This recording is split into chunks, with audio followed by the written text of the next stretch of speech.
our research focused on racial disparities in breast cancer outcomes, namely in distant metastases after diagnosis.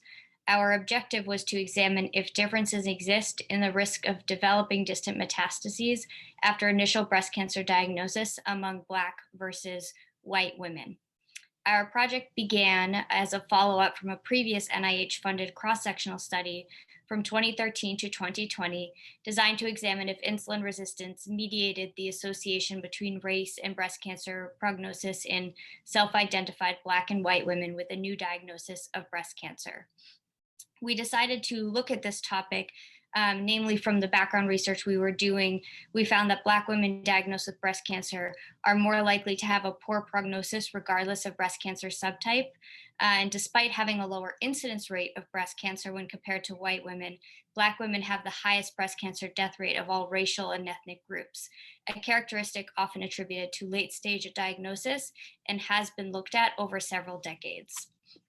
This was a retrospective study. We looked at the electronic medical records of 441 patients at the Mount Sinai Health System to assess metastases not present at initial diagnosis. We then performed univariate and multivariate analysis to find if Black women had higher rates of distant metastases after diagnosis, and if these still exist when accounting for factors such as age and stage. What we found was that 6.9% of Black women had distant metastases after diagnosis, whereas only 1.2% of white women did. When performing multivariate analysis adjusting for age, race, and stage, Black women were still more likely to have distant metastases after diagnosis, which led us to conclude that the racial disparities do still exist in the development of distant metastases, and that this is independent from a late stage diagnosis. This study opened the door for a lot of future projects, namely finding the source of the continued disparity.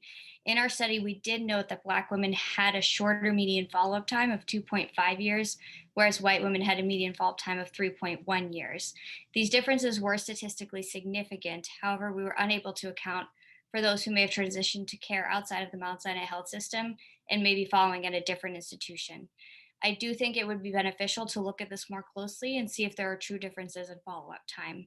Additionally, we did not stratify our cases based off of breast cancer subtype and treatment received, and we are hoping to do that in a future study to see if the disparity still exists.